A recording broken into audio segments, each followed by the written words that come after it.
Mamma mia, salut les amis et bienvenue dans cette nouvelle vidéo de cette formation consacrée à Symfony.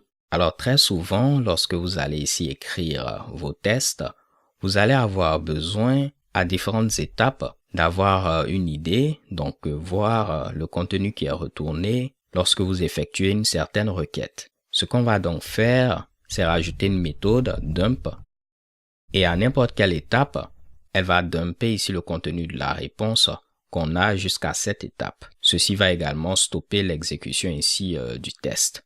Donc ici clairement, on fera notre requête vers /events. On va vérifier que le statut est OK et on fera un dump de la réponse. Et vu que ceci va stopper notre test, tout ceci ne sera pas exécuté. Mais on pourra voir qu'est-ce qui est retourné à ce niveau-là. Ce sera très simple. On va donc rajouter cette méthode dump. Je vais la mettre à ce niveau et tout ce qu'elle va faire, c'est un dump du contenu de notre réponse qui est présent au niveau de response content et après on fait automatiquement un die. Vous allez voir, lorsque je vais réexécuter ici mon test, on a ce dump là et clairement je peux voir la réponse qui est retournée. Ceci peut s'avérer très pratique les gars, vous allez le voir par la suite lorsqu'on va écrire un test pour vérifier que chacun des événements s'affiche de manière appropriée. Il se peut également que la réponse qui est retournée soit du JSON. Juste pour tester ceci, ce que je vais faire temporairement, je vais retourner ici du JSON. Donc ce sera return new JSON response et on va retourner un tableau qui aura ici key et disons la chaîne de caractères value. Donc, je vais importer ici JSON response qui se trouve au niveau de Symfony Component HTTP Foundation. Et cela va nous permettre de retourner une réponse JSON. Et vous allez voir à ce niveau-là, si je réexécute mon test, on aura maintenant ici notre réponse JSON.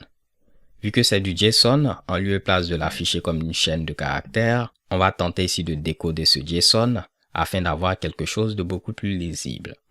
Donc, au niveau de notre méthode dump, ce que je vais faire, je vais tenter ici de décoder la réponse en mettant JSON decode $10 response content. Pourquoi pas, je vais stocker ceci premièrement au niveau d'une variable que je vais appeler content. Et après, tenter de faire un JSON decode de ce contenu. Si on n'a pas eu d'erreur, donc ce sera JSON last error est égal tout simplement à JSON error none. En grosso modo, si ceci s'est passé sans problème, on va rentrer au niveau de cette condition.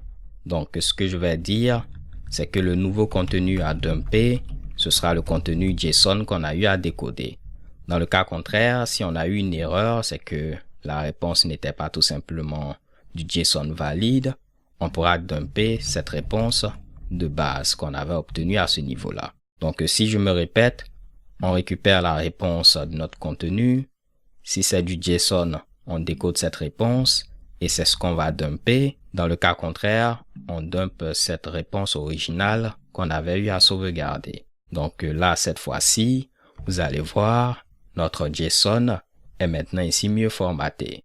Dans le cas où on n'a pas de JSON, simplement, il va faire un dump de notre réponse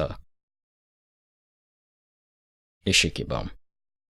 Donc les gars, ce sera tout pour cette série. J'espère au moins qu'avec cette dernière, vous avez pu apprendre pas mal de choses. J'ai voulu au moins partager ce peu de connaissances avec vous. D'ici là, portez-vous bien. Stay tuned and take care.